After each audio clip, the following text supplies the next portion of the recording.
Mi esposo me exigió disculpas por invadir su privacidad, pero cuando proyecté en la sala los mensajes donde admitía ser padre del bebé de mi mejor amiga, él descubrió que su mentira tenía fecha de caducidad. El cambio no empezó con un grito ni con una pelea. Empezó con un silencio. Un silencio espeso, torpe, que se instaló en mi casa justo cuando Daniel comenzó a llevar el teléfono incluso para ir a la cocina. No era costumbre suya. Él odiaba cargar cosas en los bolsillos, odiaba notificaciones, odiaba sentir que el mundo le interrumpía. Pero ahora lo llevaba pegado al cuerpo como si fuera un órgano nuevo que necesitara para sobrevivir. Me decía que estaba estresado, que tenía demasiado trabajo, que andaba desconectado del mundo. Pero nadie se desconecta del mundo huyendo de los ojos de su propia esposa. Nadie se desconecta del mundo cambiando todas las contraseñas de la noche a la mañana. Nadie se desconecta del mundo borrando el historial de llamadas 3 veces al día. Yo sentía como algo me apretaba el pecho cada vez que él decía que no pasaba nada. No quería desconfiar. No quería convertirme en la mujer que revisa cada gesto. Pero mi intuición empezó a hablar con una claridad que no podía ignorar. Y lo más doloroso fue que esa voz no venía de un lugar de celos, sino de un lugar de pérdida. Como si yo ya supiera que estaba perdiendo algo sin saber todavía qué era. Valeria, mi mejor amiga, también empezó a cambiar. Primero dejó de pasar por casa sin avisar. Luego empezó a rechazar mis invitaciones, siempre con excusas apresuradas. Y lo más raro fue que evitaba mirarme cuando mencionaba su retraso menstrual, un tema del que antes hablaba sin pudor. Yo intentaba no pensar mal. No quería unir piezas que no debían unirse. Pero cada gesto suyo parecía empujarme hacia una sospecha que me daba miedo reconocer. Un día, Daniel olvidó su reloj inteligente cargando en la cocina. Algo insignificante. Un detalle cotidiano. Pero ver ese reloj solo, vibrando de forma silenciosa, me produjo un escalofrío. La pantalla mostraba un recordatorio extraño, una frase abreviada que no entendí. Cuando lo mencioné más tarde, su reacción fue desproporcionada, como si yo hubiera cometido un delito. Era solo un reloj.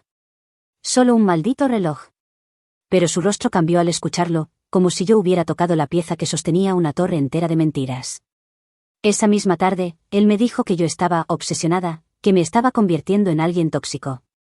Me pidió que me disculpara por desconfiar. Me exigió que lo hiciera. Y lo peor es que durante unos segundos consideré pedir perdón. Pensé que quizá estaba exagerando, que quizá mi cabeza estaba inventando cosas. Pero algo en su mirada me devolvió a la realidad, no era yo. Era él quien temía que yo viera demasiado. No pasaron muchos días antes de que la sincronía entre él y Valeria se hiciera imposible de ignorar. Horarios que coincidían. Ausencias que calzaban demasiado bien. Explicaciones vagas que parecían ensayadas. De pronto, me encontraba mirando el reloj cada vez que uno de los dos desaparecía. No quería hacerlo, pero mi mente ya estaba atrapada buscando patrones. Entonces ocurrió algo que finalmente me quebró por dentro. Un detalle más, pequeño, casi tonto, pero que cayó en mí como un puñal girando. Estaba sola en casa cuando recibí un mensaje de Valeria diciendo que necesitaba verme. Sonaba angustiada. Sonaba perdida. Llegó a la puerta con los ojos rojos, como si hubiera estado llorando durante horas. Parecía lista para confesar algo enorme, pero en el último segundo retrocedió. Dijo una excusa absurda. La miré y vi miedo. No a mí. A lo que yo pudiera descubrir. Esa noche, mientras guardaba unas cosas suyas que había dejado olvidadas, encontré un ultrasonido. Un estudio reciente. Con el nombre arrancado. La imagen era clara, casi nítida. Un embarazo avanzado. Y aunque intenté convencerme de que podía ser de cualquiera, mi estómago se cerró con un espasmo que no pude controlar. Cuando mencioné el ultrasonido frente a Daniel, él no reaccionó con sorpresa, ni con preocupación. Reaccionó con furia. Me dijo que estaba delirando, que estaba viendo cosas donde no las había. Pero su furia no encajaba. No era la furia de alguien inocente. Era la furia de alguien que se siente amenazado. Esa misma semana, Valeria dejó de responderme. Me bloqueó. Literalmente. Después de años de amistad, después de todas las confesiones que compartimos, se evaporó como si yo fuera un peligro para ella. Y ahí, en ese silencio súbito, entendí que la verdad estaba cerca. Tan cerca que quemaba. Pero nada me preparó para el golpe final del capítulo que aún no sabía que estaba viviendo. Una noche, mientras me cepillaba los dientes, escuché un sonido proveniente del celular de Valeria conectado al parlante Bluetooth que había usado días antes en mi casa. El dispositivo se reconectó automáticamente. Una notificación emergió. Un mensaje de voz. Y escuché la voz de un hombre diciendo que el bebé era nuestro hijo. El tono, la cadencia, la forma de respirar entre frases. Lo reconocí al instante. Era Daniel. Se me cayó el cepillo. Se me cayó el alma. Abrí la puerta del baño con las manos temblorosas. Sentí que todos los silencios, todas las mentiras, todos los cambios que había visto se encajaban como una cadena perfecta frente a mí. Y aunque quise negar la evidencia, aunque quise decirme que podía existir otra explicación, algo dentro de mí ya sabía la verdad. Ese bebé no era de un desconocido. No era de un accidente aislado. Ese bebé era de ellos. Y yo había estado viviendo al lado de una bomba a punto de estallar. La mañana siguiente me encontró despierta antes del amanecer, con el estómago encogido como si hubiera tragado piedras. No pude volver a escuchar el mensaje de voz, pero no hacía falta. Supe desde el primer segundo que esa voz no era una coincidencia ni una confusión. Era la misma voz que me había dicho que me amaba más de lo que amaba su propia vida. La misma voz que prometió nunca lastimarme. La misma voz que ahora le decía a otra mujer que el bebé que llevaba en su vientre era nuestro hijo. Mientras preparaba el café, mis manos temblaban tanto que derramé parte del contenido en la encimera. No lloré. Ni siquiera sentí rabia. Lo que sentí fue una quietud extraña, casi peligrosa, como si mi cuerpo entero se hubiera congelado alrededor de una verdad que no quería absorber. Pero aunque quisiera huir, no podía. Estaba atrapada en mi propia casa, en mi propia vida, viendo cómo todo se resquebrajaba en cámara lenta. Intenté seguir mi rutina, aunque cada gesto se sentía hueco. Daniel salió temprano, diciendo que tenía una reunión, pero su ropa no combinaba con reuniones formales ni su aliento olía a café. Salió apurado, nervioso, evitando mi mirada. Y yo, que antes habría buscado una explicación amable, simplemente lo dejé ir. No tenía fuerzas para seguir sosteniendo una mentira que ya no me pertenecía. Horas después, Valeria me envió un mensaje breve, casi frío, pidiendo que nos viéramos. Algo dentro de mí se estremeció.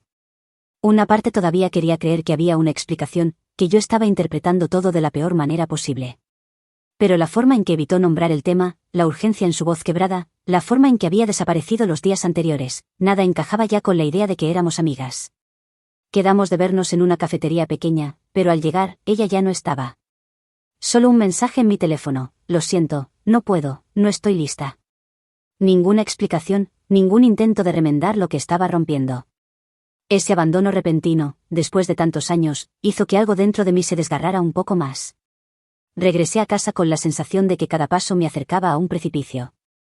Al abrir la puerta, encontré el silencio esperándome. Un silencio lleno de sombras, lleno de cargas que yo no había puesto ahí. Me senté en la sala, mirando mis propias manos, preguntándome en qué momento había dejado de ser la protagonista de mi vida para convertirme en una espectadora de mi propio derrumbe. Las dudas se mezclaban con recuerdos. Valeria cancelando planes. Daniel llegando tarde sin olor a oficina. Sus mensajes eliminados. Su repentina obsesión por proteger su teléfono. Sus cambios de humor.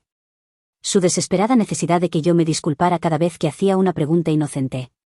Todo estaba ahí, en retrospectiva, gritándome algo que yo me negaba a escuchar. Decidí revisar la casa, no buscando pruebas, sino buscando claridad. Encontré la bolsa de Valeria donde había estado el ultrasonido.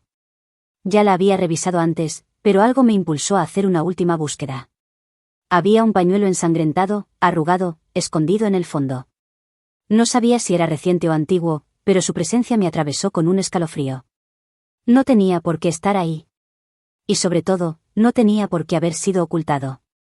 Ese hallazgo encendió una inquietud mucho más profunda. ¿Cuánto tiempo llevaba todo esto? ¿Desde cuándo se había cruzado esa línea? Pensar que las dos personas que más confiaba en el mundo, habían construido una vida paralela mientras yo les abría mi casa, mi corazón y mis preocupaciones, me hizo sentir pequeña. Diminuta. Casi inexistente. Intenté enfocarme en lo práctico. Busqué datos. Revisé horarios. Observé patrones. No para enloquecerme, sino para protegerme. Pero cuanto más observaba, más evidente se hacía que mi matrimonio ya no me pertenecía. Y que mi amistad con Valeria era solo un recuerdo desfigurado por mentiras. Las noches siguientes Daniel empezó a llegar aún más tarde, con excusas débiles y movimientos torpes. Decía que estaba cansado, que yo era la que estaba diferente, que lo estaba alejando. Era surrealista escucharlo culparme mientras la verdad latía frente a mis ojos como un animal herido. Fue en una de esas noches cuando noté algo que terminó de derrumbar cualquier defensa emocional que aún me quedaba. Daniel salió de la ducha dejando su reloj inteligente sobre la mesa. Creí que lo había hecho sin pensar, un descuido más. Pero cuando parpadeó y mostró una notificación, entendí que era la pieza que faltaba. El nombre que apareció no era V, como en su teléfono. Era Valeria, escrito completo, como si hubiera olvidado ocultarlo ahí. La notificación decía: avísame cuando salgas. Necesito hablar antes de que pase algo que no podamos controlar. Sentí un frío cortante en la espalda. Ya no eran coincidencias. Ya no eran sospechas. Era un mensaje claro, directo, innegable. Un mensaje que hablaba de miedo, de urgencia, de un vínculo que yo desconocía pero que existía entre ellos desde hacía mucho. Miré ese reloj como si fuera un artefacto radioactivo. Y entendí que la verdad, esa verdad que tanto había temido, estaba a punto de desbordarse. Lo único que faltaba era un empujón más. Y llegó. Minutos después, mientras yo aún intentaba procesar la notificación, el reloj vibró de nuevo. Era una nota de voz. Reconocí la respiración antes de reconocer la voz. La voz de mi marido. La voz quebrada. La voz susurrando. Tenemos que decidir qué haremos antes de que nazca. Ahí supe que el secreto que intentaban esconder ya no tenía dónde ocultarse. Hay momentos en los que la verdad no llega como una revelación. Llega como un golpe seco. Como un latigazo que no esperas, pero que te arranca el aire del cuerpo. Así me llegó a mí. No con gritos. No con confesiones. Sino con un murmullo electrónico desde un reloj olvidado en la mesa. Un murmullo que revelaba un plan que llevaba semanas, quizá meses, respirando a mis espaldas. Esa noche casi no parpadeé. Me quedé mirando el reloj como si fuera un animal salvaje a punto de atacar. Mis manos temblaban, pero no de miedo. Era otra cosa. Una mezcla de ira y lucidez, como si de pronto todo encajara en un mapa que yo nunca había querido construir. Tal vez siempre supe que había algo podrido entre ellos, pero mi mente se negaba a ponerle nombre. Ahora ya no podía evitarlo. Necesitaba pruebas. Necesitaba algo que no pudiera ser negado, manipulado o reescrito. Me sentía como alguien a quien le arrancaron la vida sin previo aviso, pero aún así quise hacer todo con calma. No porque Daniel lo mereciera, sino porque yo necesitaba protegerme. Y porque, aunque me doliera admitirlo, una parte de mí aún dudaba de mis propios sentidos. Fue entonces cuando recordé que su computadora portátil siempre se conectaba automáticamente al wifi de casa. Y que, hace meses, él mismo me había enseñado cómo funcionaba el sistema de sincronización que tenía instalado. Por si algún día pierdo algo, me había dicho. Qué irónico. Nunca imaginé que sería yo quien encontrara lo que él quería perder. Encendí el notebook con una frialdad que no sabía que tenía. Mis dedos se movieron solos, guiados por un instinto de supervivencia. Busqué la carpeta oculta donde se guardaban los backups de su celular. Ahí estaban. Decenas de archivos. Conversaciones. Audios. Fotos. Todo lo que él había intentado borrar del teléfono, pero no de la nube que yo acababa de abrir. Respiré hondo antes de hacer clic en el primer archivo. No estaba preparada, aunque creyera que sí. Una línea de texto apareció en la pantalla, simple, directa, devastadora. ¿Cómo te sientes después de lo de ayer? Me quedé pensando en ti toda la noche. La inicial del contacto era V. Ya no quedaban máscaras. Mi primer impulso fue cerrar todo. Apagar la computadora, fingir que no lo había visto, volver a una ignorancia que ya no existía. Pero mis manos se negaron. Mi cuerpo entero se negó. Seguí leyendo. Línea tras línea. Mensaje tras mensaje. Cada palabra era una puñalada, pero también una luz encendida en la oscuridad en la que me habían dejado sola. Vi cómo se citaban en lugares donde yo juraba que Daniel había estado trabajando. Vi cómo él le enviaba fotos de su comida, de su cama en un hotel, diciendo que extrañaba la forma en que lo miraba. Vi cómo ella le enviaba ultrasonidos, llamándolo nuestro milagro. Vi cómo él le prometía que estaría con ella, pase lo que pase, aunque ese, pase lo que pase, significara destruir mi vida sin pestañear. Y luego encontré el mensaje que me arrancó la respiración. Ese bebé es mío. Y lo sabes. Leí esa frase tantas veces que las palabras dejaron de parecer letras. Eran cuchillos. Eran la confirmación de todo. Eran la sentencia de mi matrimonio. El final de mi amistad. El cierre torpe y doloroso de una historia que ellos habían seguido escribiendo mientras me dejaban fuera, encerrada en una rutina que ya no tenía sentido. En ese momento sentí algo romperse. Algo pesado, algo viejo. Una ilusión que había cargado por años sin darme cuenta. Fue un quiebre absoluto. No lloré. No grité. Lo único que sentí fue un cansancio profundo, como si llevara meses nadando en un mar que finalmente me mostró lo lejos que estaba de la orilla. Quise levantarme, pero mis piernas no respondieron. Me quedé allí, clavada frente a la pantalla, leyendo más y más, buscando no sé qué. Tal vez una explicación. Tal vez una línea que contradijera ese infierno. Pero no había nada. Solo más mentiras. Más planes. Más complicidad entre ellos. Entonces escuché la puerta. Daniel entró a la casa con pasos apresurados, como si el silencio le avisara que algo estaba mal. Desde donde estaba, pude ver su sombra acercándose al pasillo. Y sentí como mi corazón golpeaba mis costillas con una ferocidad que me asustó. La computadora seguía encendida. Los mensajes seguían abiertos. Su nombre aparecía junto al de Valeria, una y otra vez. Quise cerrar todo, pero mis manos estaban rígidas. No tenía tiempo. No podía esconder nada. Y quizá ya no quería hacerlo.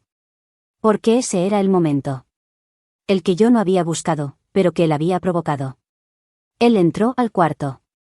Y sus ojos fueron directamente a la pantalla. Lo vi detenerse. Lo vi palidecer. Lo vi tragar saliva como si el aire se hubiese vuelto espeso. Y en ese instante supe que él también entendió que la mentira estaba muerta. Esa imagen, su cara congelada al ver su propio secreto reflejado en mi pantalla, será algo que jamás olvidaré. Porque no había forma de negar lo que estaba ahí.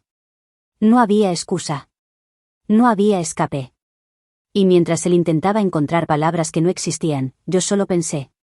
No tienes idea de lo que acabo de descubrir.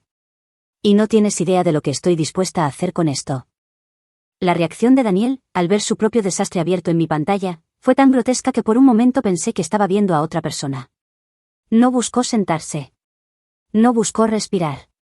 No buscó siquiera reconocer lo que estaba frente a sus ojos. Su primera reacción fue la más baja, la más predecible, la más miserable: negar. Negar lo innegable. Negar hasta que su voz dejara de tener sentido.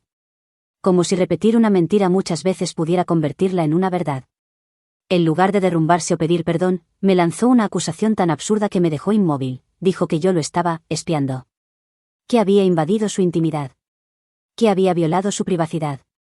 Que era una desquiciada. Que estaba enferma. Yo lo observé con una calma que no sentía. Por dentro estaba deshecha, pero por fuera era hielo. Nunca había experimentado esa separación tan brutal entre mi cuerpo y mi corazón. Era como si mis emociones hubieran sido expulsadas de mi pecho para dejar espacio a una lucidez que me quemaba. Él caminaba de un lado a otro, gesticulando, diciendo que yo había cruzado todos los límites. Que él tenía derecho a hablar con quien quisiera. Que esos mensajes estaban sacados de contexto. Que yo estaba distorsionando todo. Que necesitaba ayuda profesional. Era impresionante su capacidad para darle la vuelta a cada palabra, cada hecho, cada dolor. La forma en que podía transformar su traición en mi culpa. Era gaslighting en su forma más pura, torpe, agresivo, desesperado. Y lo hacía con la práctica de alguien que ya lo había hecho antes. Conmigo. Probablemente con ella. Probablemente con todos. Pero lo que él no sabía era que yo tenía más que palabras. Tenía pruebas. Tenía los audios. Tenía los mensajes. Tenía los planes. Tenía todo lo que él había intentado borrar. Y tenía, sobre todo, la certeza absoluta de que ya no quedaba nada que salvar. Su voz se volvió más fuerte cuando mencioné el ultrasonido que encontré. Su rostro cambió de color. Su dedo tembló cuando señaló la pantalla, intentando convencerme de que lo que estábamos viendo no significaba nada. Pero su desesperación lo traicionaba más que cualquier palabra escrita. Cuando nombré a Valeria, su máscara se rompió. Su respiración se volvió irregular. Su cuello se tensó. No necesitaba que confesara nada. Su silencio fue la confesión más perfecta. Y, aún así, insistió en que yo debía disculparme. Que lo importante aquí era mi violación de confianza, no la suya. Que yo había sido desleal al revisar su información personal. Que mis sospechas enfermizas estaban destruyendo nuestro matrimonio. Era casi divertido escucharlo colocar nuestro matrimonio como algo que todavía existía, como si no hubiera estado construyendo una segunda vida con otra mujer mientras yo dormía a su lado. Lo dejé hablar. Lo dejé hundirse en su propio discurso. Lo dejé enredarse solo en una red de mentiras que ya no tenía a dónde sujetarse. Y entonces ocurrieron dos cosas que sellaron mi destino y el suyo. Primero, cuando le dije que Valeria me había bloqueado, su rostro se crispó con un miedo que no logró esconder. Fue un segundo, un gesto pequeño, pero suficiente para mostrarme que él sabía exactamente por qué lo había hecho. Ese miedo fue mi confirmación final. Segundo, mientras me miraba y trataba de reconstruir su orgullo roto, su teléfono vibró sobre la mesa. Se iluminó la pantalla. Un mensaje de ella. No pude leerlo completo, pero vi las primeras palabras. Tenemos que hablar, ya no puedo sostener. Daniel lo agarró como si fuera una bomba. Lo escondió detrás de su espalda. Y ahí lo vi, el pánico. El verdadero. El que ya no sabe a excusa, sino a amenaza. Y entonces dijo que necesitaba salir a pensar. Que la situación lo estaba sobrepasando. Que yo estaba siendo injusta. Que él no tenía por qué soportar semejante nivel de estrés. Lo observé mientras recogía sus llaves con manos temblorosas. Era el hombre con el que había compartido mi vida, sí. Pero también era un desconocido. Alguien capaz de mentirme mientras me miraba a los ojos. Capaz de hacer un hijo con mi mejor amiga. Capaz de planear fugarse antes del nacimiento. Capaz de convertirme a mí en la villana para proteger su relato. Lo dejé ir sin decir una palabra. Porque ya no necesitaba palabras. Y fue entonces cuando ocurrió lo que cambió todo. Apenas la puerta se cerró detrás de él, mi computadora emitió un sonido suave. La sincronización automática acababa de bajar nuevos archivos desde su teléfono, conectado aún a la red de casa. Abrí la carpeta con un presentimiento que ya me erizaba la piel. Y ahí estaban. Los mensajes más recientes. Conversaciones que él creyó haber borrado hacía minutos. Y en una de ellas, escrita con su propia mano, le decía a Valeria. Soy el padre. Y me iré antes de que nazca. No puedo enfrentar las dos vidas al mismo tiempo. Las piernas se me aflojaron. El aire se volvió pesado. La verdad cayó sobre mí sin piedad. No solo estaba embarazada de él. No solo me habían traicionado juntos. No solo me habían mentido. Ellos planeaban desaparecer. Y dejarme atrás como si yo fuera una molestia menor. El capítulo terminó ahí. Mi miedo murió justo en ese instante. Solo quedó una nueva versión de mí. Una que ya no estaba dispuesta a callar. La mañana del día en que todo iba a romperse comenzó con un silencio extraño, como el aire antes de una tormenta. No dormí. No podía.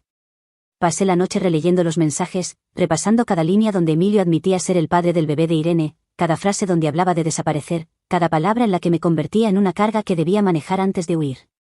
Amanecí con los ojos hinchados, pero la mente fría. Muy fría.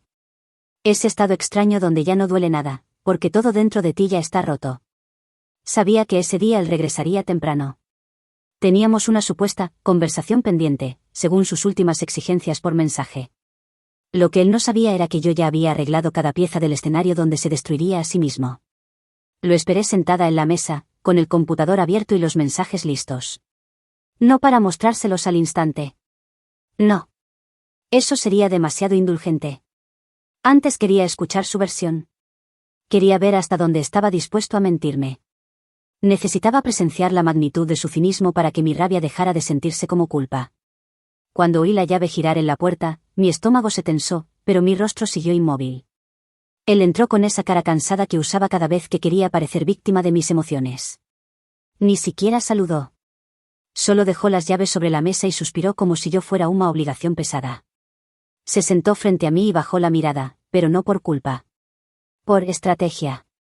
Dijo que estaba preocupado por mi comportamiento, que yo estaba obsesionada con cosas que no existían, que nuestra relación necesitaba honestidad, y que lo que había hecho, revisar su teléfono, era una agresión imperdonable. Impresionante. Me acusaba mientras planeaba abandonarme con una mentira cuidadosamente calibrada. Guardé silencio. Lo dejé hablar. Lo dejé construir a su gusto el castillo de excusas que pensaba usar contra mí. Él creyó que mi calma era rendición. ¿Qué estaba cediendo? que la culpa me estaba consumiendo. Hasta que dijo la frase que cambió completamente la energía de la sala. Tenemos que hablar de Irene.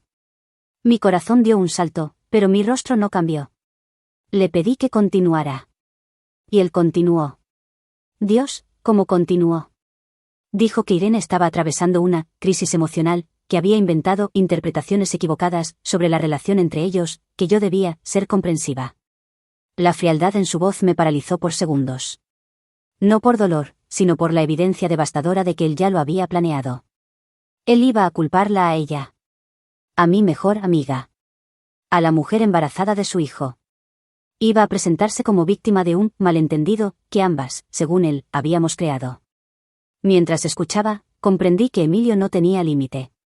Era capaz de reescribir la realidad frente a mis ojos, esperando que yo mordiera el anzuelo como siempre.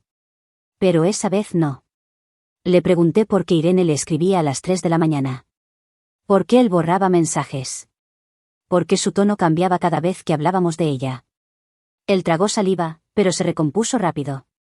Dijo que era un acto de apoyo, que Irene se sentía sola. Y que yo estaba creando una conspiración inexistente. Entonces lo miré a los ojos por primera vez en horas. No para discutir. No para llorar. Sino para medir cuánto cinismo podía salir de un solo ser humano. Y aún así, él siguió hablando. Dijo que yo debía pedir disculpas por invadir su privacidad. Que si queríamos seguir juntos, ese sería el punto de partida. Que estaba dispuesto a perdonarme porque entendía mis inseguridades. ¿Inseguridades? Así llamó a mi intuición. A las señales que él mismo me obligó a ignorar. A su traición meticulosamente ejecutada. Respiré hondo. Y abrí el computador. Él se tensó inmediatamente. Me pidió que lo cerrara. Que no hiciéramos más drama. Que lo habláramos como adultos. Pero ya era tarde. Muy tarde. Giré la pantalla hacia él. La conversación completa. 100 mensajes. Su nombre. El de Irene. Las fechas. La confesión textual. El plan para desaparecer antes del nacimiento. Él se quedó rígido. No respiraba. No parpadeaba. Yo, en cambio, sentí una paz abrupta. Como si finalmente hubiera dejado de cargar un peso que no me correspondía. Él murmuró un "no es lo que parece", pero su voz tembló. Y allí estaba la primera grieta real en su máscara. No de culpa, sino de miedo. Porque por primera vez, no tenía cómo ocultar lo evidente. Le dije que hablara. Que explicara. Que me dijera que parte de su propio mensaje yo había malinterpretado. Él abrió la boca 2 veces sin emitir sonido. Tenía la mirada perdida, como un animal acorralado. Y entonces ocurrió lo que jamás imaginé ver. Él intentó apagar el computador con un manotazo. Un golpe desesperado, torpe, tan patético que me dio una mezcla de asco y triunfo.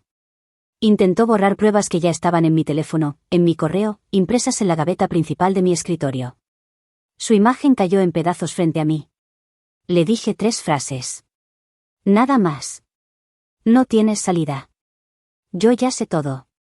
Y esto no termina aquí. Él empalideció. Su respiración se entrecortó. Dijo que necesitaba explicarse, que había razones, que yo no entendía. Y entonces salió de la casa sin llevar nada. Solo huyó. Me quedé en silencio, observando la puerta cerrada. Y fue ahí, exactamente en ese instante, cuando entendí. La verdadera destrucción recién había comenzado, y no sería la mía. Cuando Emilio salió corriendo aquella tarde, supe que no volvería como el mismo hombre que había cruzado esa puerta durante tantos años. Y no porque hubiera cambiado, sino porque al fin quedaba expuesto. Su máscara se había hecho añicos en mis manos. Su personaje había perdido el guión. Lo dejé huir. No lo perseguí. No le escribí. No lo llamé. No lo supliqué. No expliqué nada.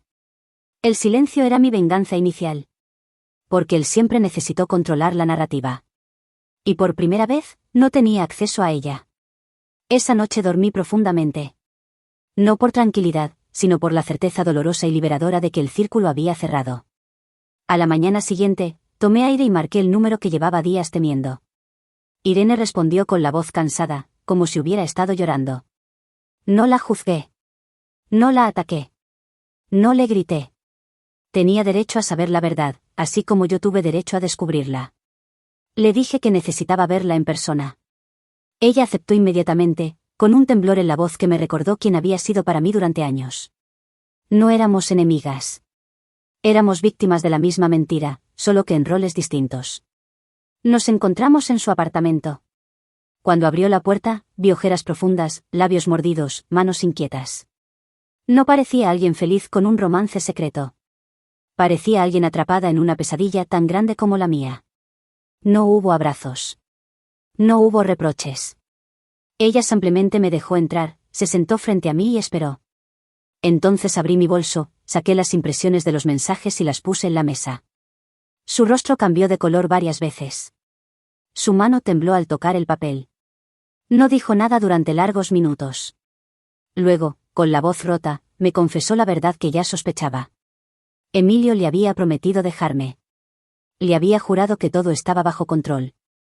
Le había dicho que yo era inestable, que inventaba cosas, que necesitaba manejo emocional. Le había prometido que cuando el bebé naciera, él desaparecería, pero con ella. Ella había creído. Ella había confiado. Ella había sido manipulada igual que yo. Sentí una punzada de rabia, sí. Pero también sentí algo inesperado, compasión. Porque, al contrario de él, Irene sí se veía arrepentida. Si asumía su responsabilidad. Si entendía el daño causado. Me pidió perdón llorando, no con excusas, más desde o fundo. No era mi función absolverla, pero su ador era real. O que aconteceu depois ninguém teria acreditado se lo contara. Ella se ofreció a dar testimonio formal de todo lo que Emilio había dicho y prometido. Y yo acepté. Porque esa sería la pieza final de mi justicia. Pasé las siguientes horas recopilando todo, capturas, mensajes, registros de llamadas, pruebas de transferencias que él había hecho en secreto, todo. No para chantajearlo, no para discutir con él, sino para protegerme legalmente y garantizar que su cobardía no destrozara más vidas. 3 días después, recibí su primer mensaje desde la huida. ¿Podemos hablar? Estás exagerando todo. Me reí. Una carcajada seca, limpia, definitiva. Ya no era la mujer que él manipulaba. Ya no era la esposa obediente que él pretendía moldear. Yo tenía la verdad, y tenía las pruebas. Le respondí una sola frase. Hablaremos cuando estés frente a mi abogado. Él explotó en una tormenta de mensajes caóticos, súplicas, amenazas veladas, intentos ridículos de hacerme sentir culpable, discursos sobre mi invasión de privacidad y finalmente, insultos. Cada frase era una confirmación más de quién era realmente. Yo no respondí. Mi silencio lo destruyó más que cualquier palabra. La reunión con los abogados ocurrió una semana después. Él llegó demacrado, sudoroso, con la mirada esquiva. Intentó victimizarse, intentar reescribir la historia, pero cuando puse sobre la mesa la carpeta llena de pruebas, incluyendo las declaraciones firmadas por Irene, su rostro se contrajo de una manera que nunca olvidaré. Esa fue mi catarsis. Verlo morderse los labios. Ver su respiración agitarse. Ver su seguridad derrumbarse frente a la evidencia innegable de su propia traición. Intentó hablar, pero su abogado lo detuvo. La reunión terminó en 10 minutos. Salió de la sala sin mirarme. Y aquella fue la última vez que lo vi. En los días siguientes, los resultados fueron cayendo uno a uno. 1. Firmó o acordó de separación sin cuestionar nada. 2. Reconoció legalmente a o bebé de Irene. 3. Acordó pagar manutención, supervisado por el tribunal. 4. Tuvo que admitir formalmente su relación extramarital. 5. Perdió amistades comunes cuando souberá a verdade. 6. Y, por primera vez en su vida, no pudo controlar la narrativa. Su reputación, construida sobre mentiras, se derrumbó. Su historia manipulada se volvió inútil. Su imagen de hombre, correcto, se evaporó. Y yo. Yo quedé en pie. No porque no me doliera. No porque fuera fuerte todo el tiempo. Sino porque, al final, su traición no me destruyó. Me reveló. Hoy, meses después, miro hacia atrás sin temor. La cicatriz está ahí, sí, pero no como herida abierta. Es una marca. Una prueba. Una advertencia. Un recordatorio de que sobreviví a la versión más venenosa del amor. Emilio intentó huir antes de que naciera un bebé. Intentó esconder un pecado que él mismo creó. Intentó manipular a dos mujeres a la vez. Intentó escapar de sus decisiones. Pero la verdad lo alcanzó. Y lo alcanzó conmigo de pie, mirándolo caer.